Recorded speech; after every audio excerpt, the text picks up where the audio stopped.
Reading तो हम scale से लेते हैं, ठीक है। तो डेप्थ प्रोब कहते हैं इसको।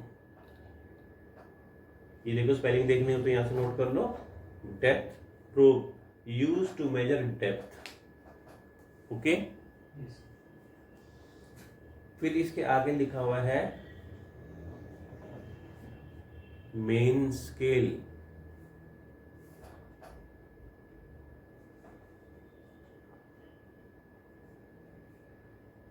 इसके आगे लिखा हुआ है मेन स्केल। अब आप यहाँ पे देखो, जैसे हमारे पास नॉर्मल स्केल होता है वैसे यहाँ पे भी स्केल बना हुआ है ना। इसी के बारे में तो बात कर रहा था कि 10 mm में 1 सेंटीमीटर होता है। और देखो जो पांचवा है, ये पांचवे की लाइन थोड़ी सी लंबी है ना, तो इससे हम पहचान जाते हैं, आसान हो जाता है समझना, कंफ्यूजन नहीं होता। तो ये हमारा मेन स्केल हो गया, जो आप देख रहे हैं नंबर 4 पे, ये हमारा मेन स्केल हो गया। 18 का दिया मतलब डेट, ये हमारा 18 का दिया हुआ है, तो ये उससे बड़ा हो गया है ना, ठीक है। अब तो इसके बाद में और देखें, हमारे पास अगला जो है, नहीं 6 इंच से तो ज़्यादा हो गया ना, 15 का होता है 6 इंच, तो ये 18 का हो गया, उससे थोड़ा बड़ा हो गया। मेन स्केल के बाद है मेन स्केल दो जगह देखो, मेन स्केल सेंटीमीटर में भी और मेन स्केल इंच में भी है, 4 और 5 दिया हुआ है। इस तरफ अगर आप देखें 4 नंबर में तो ये सारा mm है, और उस तरफ में अगर आप 5 नंबर देखेंगे तो ये सारा का सारा इंच है, ठीक है, ओके। ये है। इसके बाद हम आ जाते हैं 8 नंबर पे, लिखा हुआ है रिटेनर। रिटेनर ये रहा, इसमें ये रिटेनर है, ठीक है। अच्छा 6 नंबर हमारा क्या था इसमें, वर्नियर सेंटीमीटर ये हो गया।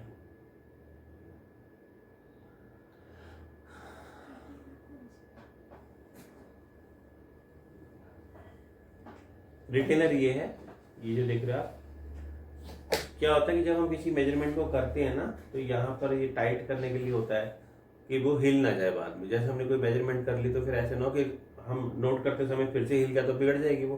तो यहाँ से हम इसको टाइट करते हैं। जो 8 नंबर आप देख रहे हो वो रिटेनर है, एक तरह से लॉक लगा देता है वो, और फिर वर्नियर अपनी जगह से हिलता नहीं है जो मेजरमेंट उसने करी है, ठीक है, उसको रिटेनर कहते हैं, ठीक है। इतनी बात समझ आ गई। अब इसमें होता क्या है कि इसको मेजरमेंट करने का तरीका बेसिकली क्या होता है कि जैसे हमने यहाँ से कोई सी मेजरमेंट को करा, इसमें ना आगे एक छोटा स्केल और दिया हुआ है, स्मॉल स्केल। अगर आप देखें तो वर्नियर के अंदर में एक स्मॉल स्केल हमको और दिया गया है। एक तो मेन स्केल है ये वाला, और एक वर्नियर स्केल है ये वाला, है ना। इसमें भी आप देख रहे हो छोटी छोटी डिविजन्स दी गई है हमको। तो इसमें होता क्या है, जैसे कि हमने अभी जो फिलहाल हम देख रहे हैं मेजरमेंट, ये 2 था, 2 के बाद में आपने देखा कि ये जो है ना हमारी जो वैल्यू है, मान लो ये 4 और 5 के बीच में आ रही है।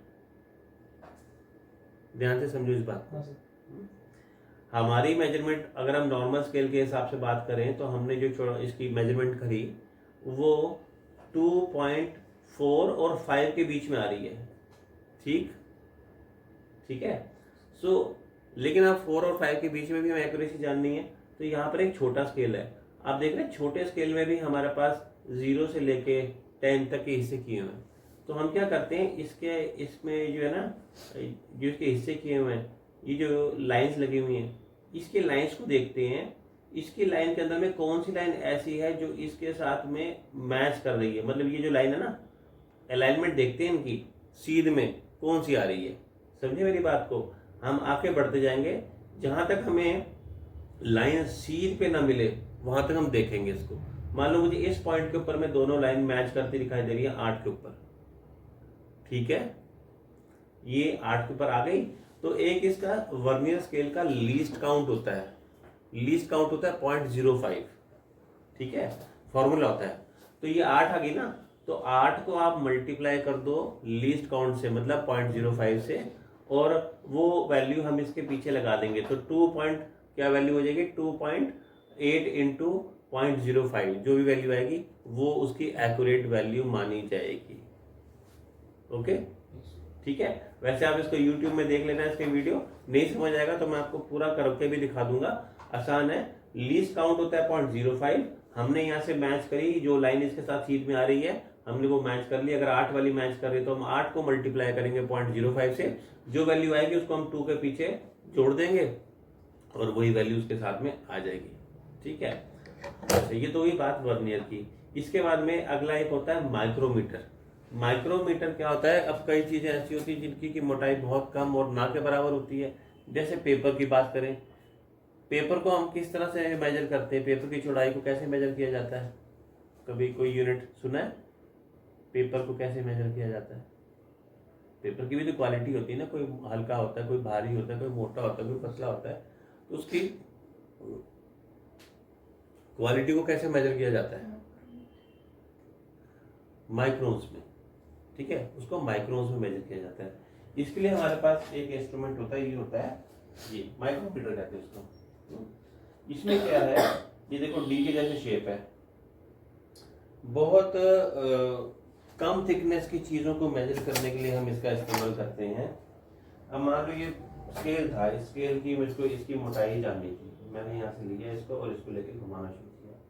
ठीक है, इसको मैंने घुमाना शुरू किया तो क्या होगा, एक पॉइंट पे आके इसके साथ फंस जाएगा और हम घुमाते ना, पीछे से घुमाते हैं इसमें, ये यहाँ से जब ये आवाज़ आनी शुरू होगी ना, इसका मतलब ये है कि इसको आप और प्रेशर नहीं दो, क्योंकि जिसने मेजरमेंट जो लेनी थी वो ले ली। हम उसको ऐसे घुमाते जाएंगे, टाइट है ना ज़्यादा, तो पहले तो हम इसको करते हैं, जब ये इसके साथ टच कर जाता है तो फिर हम इसको पीछे से घुमाते हैं।